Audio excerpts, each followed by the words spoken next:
Alô, servidores públicos, dúvidas sobre reajuste de função gratificada? Sobre aposentadoria de servidor federal? Essas e outras são respondidas no quadro Os Direitos dos Servidores, pela nossa especialista, doutora Aline Danelon, agora aqui no canal do Boca.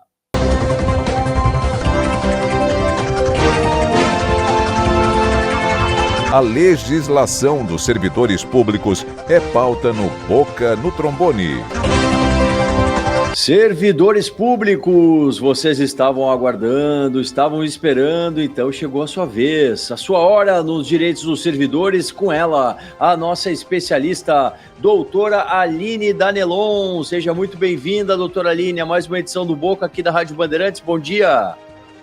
Bom dia, doutor Solano, bom dia aos nossos ouvintes. Sempre um grande prazer poder estar aqui, contribuindo com algumas informações para os nossos servidores públicos, trazendo aí sempre atualizações.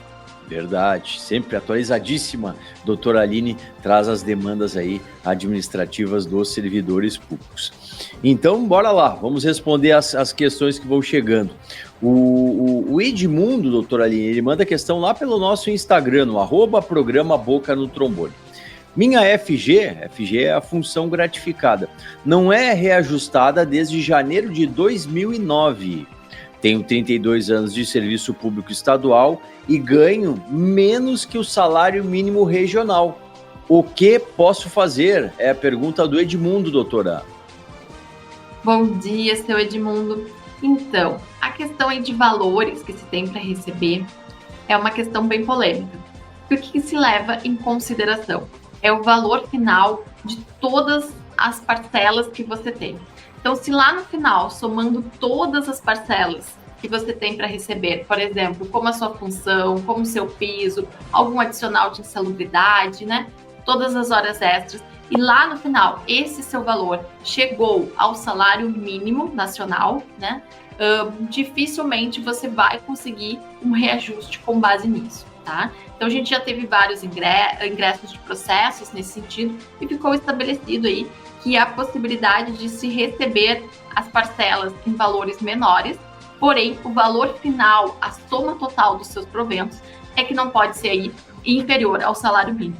Porém, deve-se observar algumas situações que é possível receber um valor inferior devido a alguns descontos, Por exemplo, aí como a questão da Previdência Social, alguma questão de imposto de renda. Então, tem que analisar o seu conta-cheque e verificar se a soma dessas parcelas chegam aí ao salário mínimo. Infelizmente, essa é a realidade do nosso serviço público.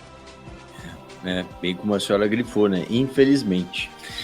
Doutora, mais uma questão que chega da Adriele.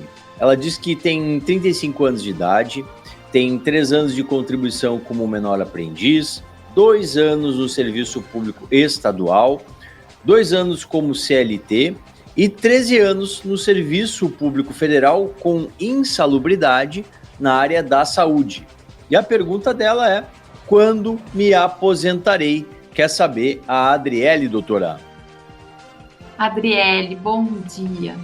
Bom, essa tua questão aí tem gerado muito questionamento, não só para os regimes próprios de Previdência Social, como ao nosso regime geral de Previdência Social. O que aconteceu, então, a partir desde 2019 e cada vez mais está se confirmando essa situação.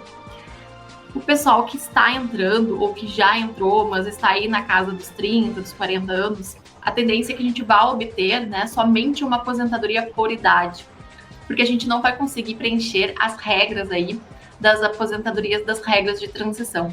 Então você, como eu e como muitas outras pessoas, a gente vai acabar tendo muito mais tempo de contribuição, porém a gente não vai alcançar a idade, então a gente vai estar correndo atrás dessa idade e vamos aí acabar se aposentando aos 62 anos, mesmo tendo um tempo maior de tempo de contribuição. É uma realidade que está a caminho, Hoje em dia, cada vez mais a gente verifica servidores ou até segurados da própria Previdência Social que não fecham mais os requisitos para as regras de transição e estamos todos aí encaminhando para as aposentadorias que a gente chamava antigamente por idade, porque agora essa tem sido a regra permanente. Novos tempos. Doutora Aline, Mais uma questão para a senhora, essa é da Fabiola. Diz ela, sou professora do Estado, contrato emergencial, tenho 40 horas e qual o horário de intervalo de um turno para outro? Pois tenho 30 minutos para almoçar. Está correto? No livro ponto, eles querem que assinemos por 1h30 de intervalo. Poxa, que situação essa aqui da Fabiola, né, doutora? Que situação, Fabiola. Então, assim, está correto? São duas situações que a gente precisa verificar. A primeira situação é o que está estabelecido no teu contrato como o intervalo. É os 30 minutos ou é um tempo a mais? Segunda situação, você relata que você tem 30 minutos e estão solicitando para você assinar 1h30. Então, aí a gente já verifica que não está correto, porque você está assinando um intervalo que não é a sua realidade. Uma coisa é o que diz o contrato e outra coisa é o que realmente vem acontecendo com você, que é a questão do intervalo. Então, você está assinando um período maior que não é o período que está lhe sendo concedido. Então, você precisa analisar o seu contrato, procurar um advogado de confiança para tentar reverter aí essa situação. Perfeito. E para a gente encerrar, e muito importante essa opinião que a senhora vai nos dar agora, doutora Aline, sobre uma recente decisão do Supremo Tribunal Federal que flexibiliza o regime de contratação dos servidores públicos. Conte para a gente, doutora Aline, o que o STF decidiu sobre essa temática e mais, quais são os reflexos dessa decisão para todos os servidores públicos, doutora? Então, recentemente agora, o STF decidiu, era uma ação direta de inconstitucionalidade que já estava aí tramitando há 24 anos, sobre a possibilidade de contratação pelo regime da CLT. Então, com isso, se discutiu se era possível ou não terminar com o Estatuto do Regime Jurídico Único. O que é o Estatuto, né? O Estatuto vai estabelecer lá os níveis, as classes, como que funciona, os adicionais que são incorporados, se a necessidade dos entes, do município, do estado seguirem os estatutos ou eles teriam essa possibilidade aí de fazer essas contratações através do regime de CLT, do seletista. O que acontece, né? Haverá necessidade de se ter concurso público? Sim, concurso público ainda ele vai permanecer existindo. A questão toda é a nossa estabilidade. Como ficaria a estabilidade desses servidores públicos? Algo bem importante é que a decisão entendeu que os que já estavam concursados, né? Então já tomaram posse, esses não vai poder ser modificado. Seriam apenas para os concursos a partir de agora. Porém, a necessidade de se ter legislação específica ainda tem muita coisa para ser vista e ser analisada. Mas é um problema que a gente está verificando que vai surgir. Por quê? Porque muitos servidores públicos acabam ingressando em alguns concursos públicos ali na busca, sabendo que o piso não é tão interessante, mas que tem outras vantagens, que tem outros adicionais que são incorporados e que passa a valer a pena. Então, assim, essas modificações aí já vão trazer algum prejuízo, porque teremos aí concursos públicos com valores menores. Então, não vai ter tanta atração assim, nesse sentido, em questão de valores a receber. É todo um reflexo e ao fim e ao cabo, né, doutora Aline, isso reflete na sociedade, né, porque, como a senhora mesmo disse, não vai ter tanto interesse, a mão de obra, de certa forma, ela não vai ser aquela mais qualificada e a consequência é uma entrega de serviço público que não vai ser aquele tão bom, digamos assim, quanto seria se os moldes da contratação, né, do servidor fossem melhores. Acho que isso também é algo que a gente tem que passar aí para a nossa audiência, né?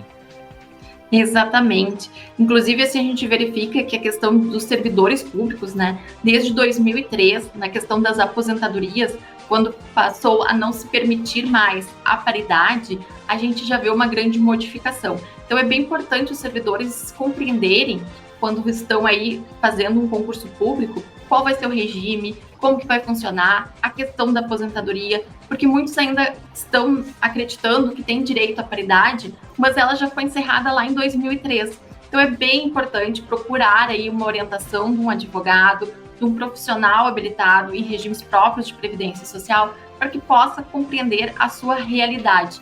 E digo mais, até quando sai um edital, é interessante fazer essa consultoria para poder verificar o que você vai aproveitar, quanto tempo você ainda teria que exercer atividade, quais os valores que vale a pena levar para essa sua média, dependendo da situação, se não tem direito à paridade. Então, são várias questões que os servidores públicos cada vez mais precisam estar atentos.